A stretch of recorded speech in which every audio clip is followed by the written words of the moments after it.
Thank you very much for keeping it locked on Spice FM around the country, Nairobi, Mombasa, Kisumu, Nakuru, Eldoret, Nyeri, Malindi, or Spice FM KE on YouTube or Facebook on Twitter. CT, the day's proverb. Indeed, today's proverb. Fumbo, mfumbe, mjinga. Mwerevu, hujiligangua. Fumbo. Mfumbe, mjinga. Mwerevu, hulijigangua. Mwerevu did gangua it. Right. In English? I've just said. He said it. Huh? The fumbo of the mjinga. The mwerevu will gangua it. If you recite a riddle to someone who doesn't quite understand it, somebody who has a better understanding will resolve the riddle for you. Yes, that's what it means. Dr. Midori Diamond. Yes. Mtaalamu wetu wa lugha ya Kiswahili. Umeelewa hii methali? Sielewi kabisa. Uelewi kabisa? Hai, nisamehe. Hakuna haja kukusamehe. Hata mimi mwenyewe sikuelewa mpaka niliposoma tafsiri. Even I didn't understand it until I actually read the Swahili translation. Yes, so, Okay. yes. But Ms. Midori-san, you know fumbo. Fumbo ni riddle. Riddle. Oh, Yes. Okay. Mjinga is fool. Mwerevu is Smart. right. Okay. See? So fumbo mfumbie mjinga. Mwerevu ata ligangua. Ngangua. Yes. Tatatua. Tatua will explain, will understand, will solve it. Oh. Asante. Right? Yeah. So now fumbo riddle. If you give a riddle to a fool, they may not get it. Oh. But If you do the same riddle to a clever person, they'll solve it. Oh. So they tell you now, fumbo, if you have a fumbo, better look for a fool. Because if you take it to a clever person, they will solve it. they'll solve it immediately. In fact, they're actually telling you the measure of not just the riddle of the person is the riddle. It's a riddle. Inamaanisha hivyo. Yes. Asante. The riddle tells you about the person. Right. Dr. Midori, karibu sana katika kipindi cha leo. Asante sana. Dr. Midori Diamond is a Study in Japan coordinator for the Study in Japan Global Network Project. She's been with us the last couple of Tuesdays talking about studying and living and working in Japan, especially looking at the undergraduate programs being offered by over 700 universities, both public and private, in Japan. We've been talking to a couple of people from various universities. Last week, we had a conversation with the two people from Kyushu Yes. University. Today, we are going to talk about another university called Okayama University. Did I pronounce it right? Yes, that's right. Okayama. Okayama University. Yes. And the person is joining us straight from Japan, and this is Professor Haruna Miyagawa, who is an associate professor of sociology at the Discovery Program for Global Leaders, GDP, at Okayama University. Hello, Professor. An issue with your line, I think. So And far. Dr. Muga, this I'll go. Yeah, this is now better. We were not hearing you earlier, but we're glad now we are getting you. So, Prof, it's good to have you on the show. And you're telling us about Okayama University. Tell us, where is Okayama? Is it a city? Is it an island? Okay, so Okayama is located in the western part of Japan. It's a city, indeed. Perhaps many of you are familiar with. Can you hear me okay? Yes, we can. Okay, great. So it's between commercial city of Osaka to the west, to the east, and then the historical city of Hiroshima to the west. Just about 1 hour by bullet train and where it's placed. So it has a population of about 720,000, the city of itself. It's a very agricultural prefecture, if you will. But the city of Okayama itself is a mid-sized city, having a gateway to the south of the Japan, which is called Shikoku. That has its own nature and then its cultural heritage, and to the Sanyin region to the north. So that's where the Okayama is located, and the university is located within the city limits.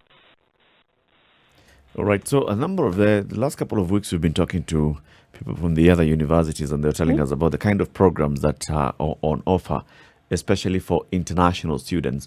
Maybe you can do the same and tell us about the Okayama University. Start with what you had, Professor of Sociology at the Discovery Program for Global Leaders. What's that? Global learners, right. Okay, so Okayama University is a national university, which was established in 1949 as a national university. But it started off with the medical school all the way back in the 1870. And then, eventually Teachers College and then the Agriculture College merged and incorporated into the National University in 1949. And the program where I am based in is a global program for Global Discovery Program, or Discovery Program for Global Learners. Not leaders, but global learners is what it's called. But the short acronym is called GDP. It's a new program, English-based program in Okayama University, established in 2017. We offer courses in social sciences and humanities purely in English if you want to pursue your studies in English. But if you want to branch out to study in Japanese language as well, there are options available for that. And with regards to the natural sciences, we have sort of like a bilingual program. So initially, students pursue their introductory level courses in English, and then eventually it will transition into the Japanese medium program toward the upper division courses in the sciences, natural sciences. So the nature of the humanities and social sciences are different from the type of curriculum that is offered by the natural sciences, if you will. So within the humanities and social sciences, we offer courses in anthropology, sociology, political science, economics, management, and philanthropic studies. So those are some of the concentrated areas. But we encourage our students to take interdisciplinary approach in terms of their studies in the social sciences and humanities. Okay, and then with regards to the natural sciences, agricultural science is a big one, of course, because of the establishment of this program. And also we have engineering program as well as the basic sciences, the physics and chemistry and math and those areas as well. So whether you're pursuing a social sciences. Right. Taking all of this into consideration, so you're looking at a student population, for example, that would come from the African continent. Let's just use that as an example, opening the doors to global students. But then looking specifically at Africa, what are then some of the courses that, from what you see, would be of interest to students coming from this part of the world? Okay, that's a very good question. And we actually have a lot of students in our program from Africa, from Ghana, from Tanzania, from South Africa, from Malawi, to just name a few. About 12 students are involved in our program. So I believe, taking social sciences and humanities course would be a strong benefit for many of the students from your part of the region. Not just, to be aware of the discipline itself, but to be able to take it interdisciplinarily with sort of a cohort of students from various parts of the world. half of our student population are from domestic schools within Japan, but the other half of the students are coming from all over the world. We have a large representation of students from Southeast Asia as well as East Asia, but we also have students from Africa. 12 students from Africa is considered to be a rather large sum of population from our program, which is considered to be very, very small. And we have students from North America as well as Europe as well. So to be able to learn in an environment where you are placed in the very sort of like a cosmos of small cosmos from the world, I think it's a good opportunity for students to take part in it. So many of our faculty are trained in the U.S. and the North American system, but the way we approach our studies is critical in nature.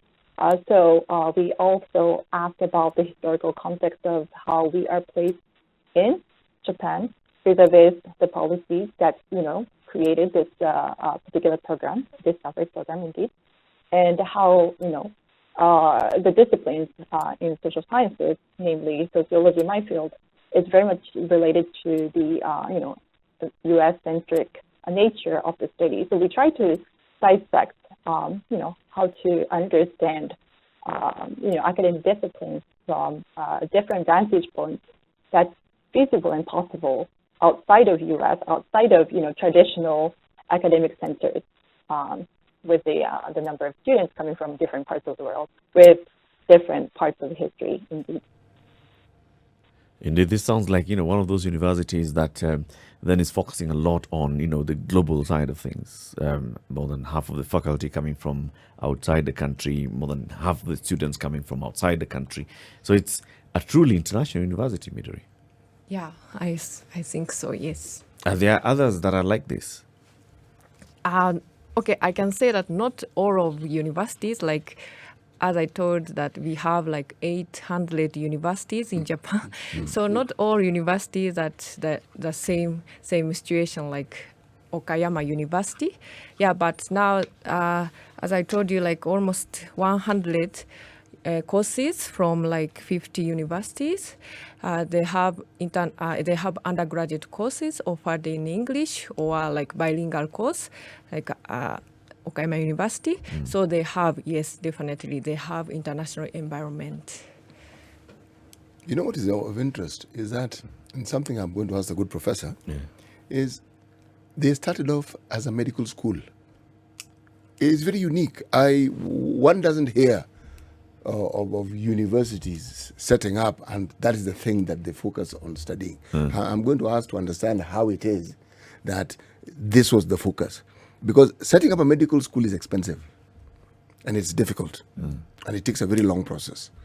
Most people start with the humanities, which is easier, and then move on to perhaps some of the softer science subjects, before now getting into what she's referring to as natural sciences and all that. Because some of them are capital intensive. It's not just the lecturer and the student. There are other additives that you need for that course to make sense. Yes, so it makes it, in my mind, a very, very unique university.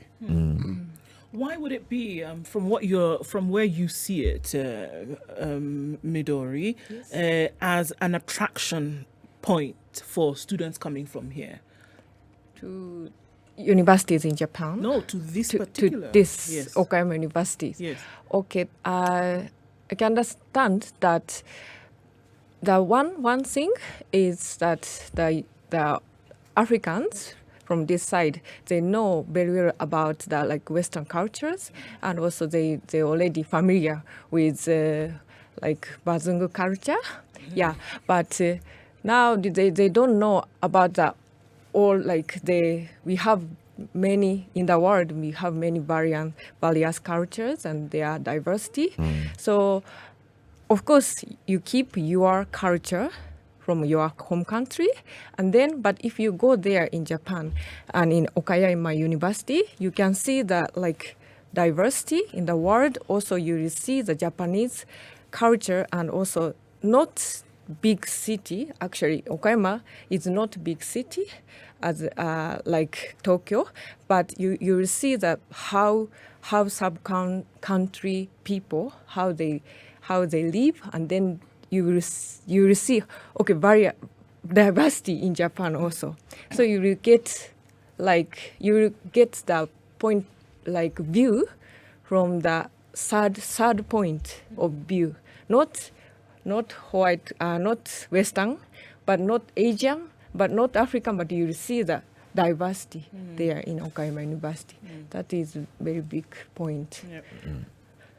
We still have Professor Haruna on the line. Siti, I Okay. think you can ask that please. question. Yes, Professor, there's something that you said which I found particularly interesting. How it is that the university started off as a medical school. And I was thinking, it's unique. I don't know of many universities that start off. Why was there this focus? What was the need that made the people, the government, start this university as an institution of learning where medicine was taught? Oh, you mean back in the 19th century? Yes. Well, of course. Well, during that time, I believe Japan was, trying to, invest in Western medicine and trying to incorporate some of the development. And then as a, place of institution that was necessary to advance in terms of, place in the world, I believe. And I believe that's one of the reasons why Japan, and especially Okayama University, has emphasized this medical school system as an initial starting point. But I'm not a historian of Okayama University history, so it's very hard for me to say about the intention behind it. But I am sure it was related to the policies at a given time, the need of the entire nation, if you will. Did I answer your question in a way? Yeah, So you've made a valiant effort, but let me ask it differently. You see, given what the university is now, if you were to look at the medical schools in Japan, would you consider that the medical school in your university is one of the best in the country? Absolutely. We have one of the most highly developed research institution, and we probably cater to most of the western part of the hospital and medical research and practices. Many of the graduates of our program, not our program as in like our medical schools are placed in different parts of Western Japan, executing their daily practices as well as in the research. So definitely we have a very strong core contribution to the medical system in Japan itself. Okay, my question has now been responded. Sufficiently. Yes. Yeah. Okay, so Okay, great, thank you. right. So obviously, moving to another country, whether it be for education or whatever, will have different things that come into play. You're getting into a different culture, probably into a different language. What then would Kenyan students, for example, then have in terms of support, language support, in terms of housing support, in terms of financial support for education, once considering Okayama as an institution? Okay. So I'm not sure if you're familiar with the honors college system of the U.S., but it's kind of similar to that.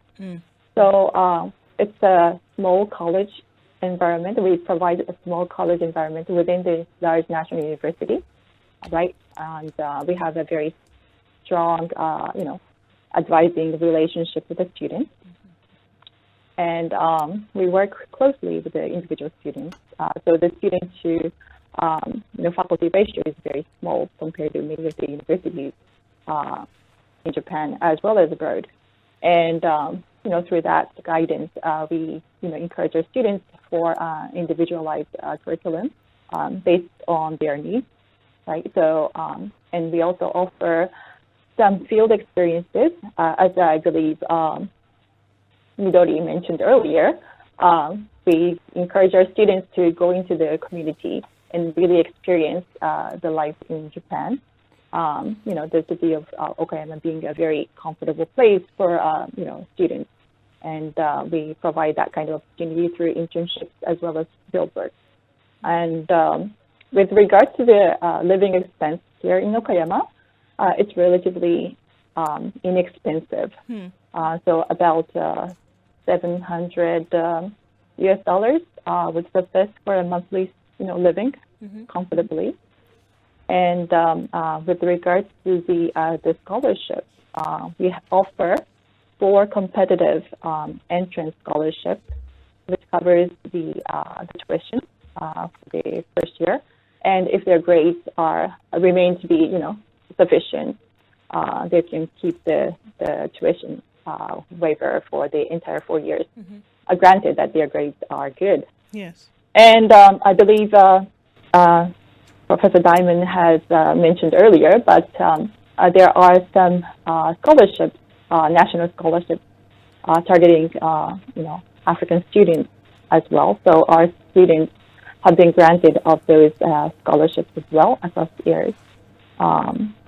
And many of our students actually do come in with private scholarships. Just to name a few, there is a foundation called Ashinaga, and many of our students are funded through that scheme as well. Study in Japan. That's a conversation we're having this morning. As usual, our guest in the studio is Dr. Midori Daimon, Study in Japan coordinator. She is here with us in the studio. And Professor Haruna Miyagawa of Okayama University joins us on the line from Okayama City in Japan. And she's been telling us about the university and the kind of programs that it's offering. As we talk about this conversation that we've been having, Midori-san, the last couple of weeks and even previously, have you seen an uptake in terms of interests by Kenyan students to go and to apply for courses in Japan, to seek more information about Japan?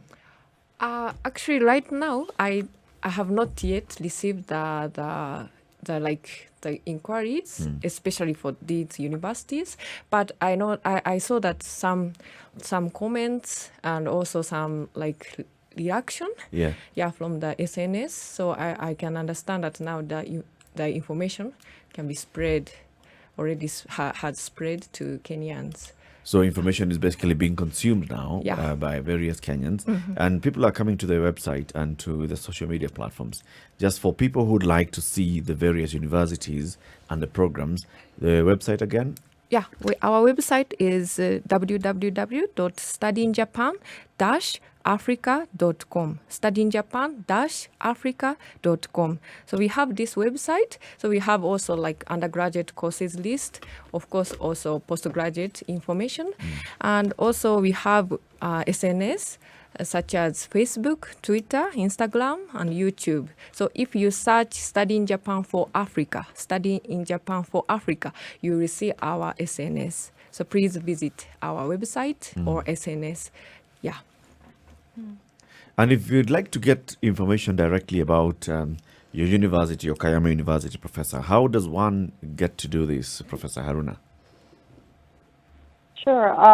You can visit our official website at discovery.okayama-u.jp and /en information. So that's available as well.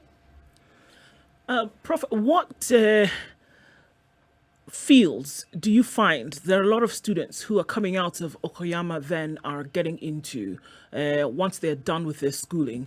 And do you find that they're going into more specialized training, going further towards a master's, for example? So those are, I guess, 2 segments there. What fields are they going into after having completed their education, and in what countries, for example? And then are they then going towards more in terms of learning more and getting more knowledge? Right. Thank you for asking that question. So as I mentioned earlier, we started off in 2017. So we only had our first batch graduating in September. So some of the students who graduated in September found a job in Japan, working mostly in education industry. one student of mine is currently working as an English instructor, and another student of mine is working as a kindergarten teacher there. Many of the students also pursued graduate programs in Japan as well, especially for those who are in the social sciences, natural sciences, pursuing graduate studies in Okayama University as well as beyond Okayama University. And with regards to other students, many of them went back to the country of their origin, where they came from, and they have decided to pursue their career there in Canada, in Indonesia, and still others are preparing to go to a graduate program, applying to overseas, once again back in Japan or in the third country, including England as well as U.S. So we are indeed, undergraduate program focusing on the liberal arts side of the studies, rather than with a specialized knowledge, especially in the social sciences and humanities. So we encourage our students to pursue further into their graduate studies if they wish. And that's what we are aimed at strongly with the academic rigor that we request. And we don't limit our students to focus only in Japan. We train our students to be very much cosmopolitan in nature. So if students wish to find their future in their country of origin, we are more than happy to have them pursue their career or graduate studies back in their country. Or if they wish to pursue the next migration to another country, right? Whether it's the U.S., whether it's Singapore, whether it's Australia, wherever. We also encourage that as well. So whatever our students want to pursue with regards to their ambition and aspiration, we try to accommodate that. Haruna-san, what's the application process for one seeking to join Okayama University? Okay, so we have two screenings. The first screening is basically a document screening. We request our students to give a statement of purpose with the essays, and then transcript, letters of recommendation, and some activities that they have involved in during their secondary school system. So we have that as a first screening, and based on those documents submitted, we have interviews through Skype online as a second screening. And if the students are coming from non-English medium instruction in the secondary school system, we encourage and we request the students to submit the standardized English scores like TOEFL or IELTS and that sort. But I'm assuming many of the students from Kenya were educated in English, so that may not be necessary. But depending on the country in which they are coming from, that may be a requirement. In this first screening, you mentioned that a student needs to demonstrate a kind of activities that they've been involved in. What kind of activities would be of interest to the university? To the university? That's a very good question. We want our students to be a good match with our program, what we can offer, right? So again, as I mentioned, it's a small program with specific areas that we can offer in English. So some of the field that they are, feeling passionate about should be, related to, what we can offer as well. So, anything is fine in terms of the activities, but if we can trace some sort of aspiration, passion, dream through the list of activities that they have provided, that would be more than sufficient. We don't have specific, activities that we request as a university or the program itself. Apart from the students who are indigenous Japanese in the university, what other international community has a high population of presence in the university? Okay. So we have a lot of students, as I mentioned, from Southeast Asia, right? So within our program, our undergraduate program, we have currently a large number of Vietnamese students as well as Indonesian students, Chinese students, of course, and then let's see, South Korea as well, and see, we have students from Bangladesh and India. So pretty wide spread in terms of where they are coming from. The reason why I ask is there anything in particular that the university does to attract international students?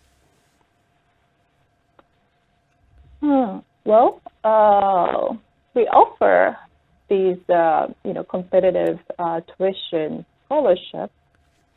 That may be one of the attracting factors that enables our students, that encourages our students to perhaps apply. And in terms of the curriculum, perhaps sort of like providing the English medium program within the Japanese context, which is a third country, not related to English native speaking. So we create this third space, right? If you will. So that may attract some of the cosmopolitan-minded individuals who want to venture something that's different from the traditional destinations like US, UK, Australia, right? So that may be another interest. And of course, Okayama University, located in a relatively agricultural rural area, we offer a very, good standard of living with relatively affordable costs at a national university. So that's another takeaway, I believe. The reason why I asked the question is I was actually going to ask specifically now, is there anything you do in particular to attract students from the continent of Africa? Right. So many of our faculty as well as the students try to have these sort of like discussion sessions to sort of like give out information about our program whenever we have an opportunity. And thanks for that, if we have the opportunity today to, share this information through the radio station. And thank you very much for having me for that. And we also participate in different study abroad fairs organized by the government, as well as private companies, perhaps. So those are two of the areas, but we also rely on SNS as well. As a matter of fact, our students are very active in, making their creative talent to products such as this. They have a student-led magazines and websites. I don't know if you can see it in the camera, but that's called the Polyphony. So we offer that. Our students are very active in, putting their voices across, and everything is written by them, poems, literature, academic papers. They come with artistic talents. Some of the paintings and photographic talents are placed here as well. So perhaps a mixture of those various means of communication, various modes of communication may help get our message across. And in terms of, if you just look at the last, say, 3 years, the number of students that have graduated from your university, Okayama, how many have stayed back, the international students? How many have stayed back and sought to work in Japan, maybe in Okayama City or moved on to other cities? Just a rough estimate of percentages. Okay. You're talking about our program only or in general? In general. Okay. So Okayama University has, international students, which is about like 680 students currently enrolled entirely. So we are the only English medium program, right?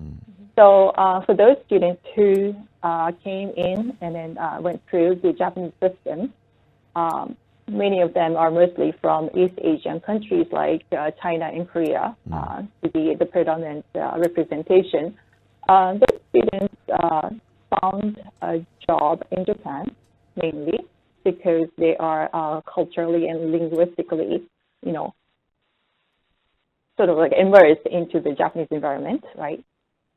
So that's the large number. And then many of them are working in trading businesses, software industries, manufacturing, all these major industries that have a connection to other parts of the world.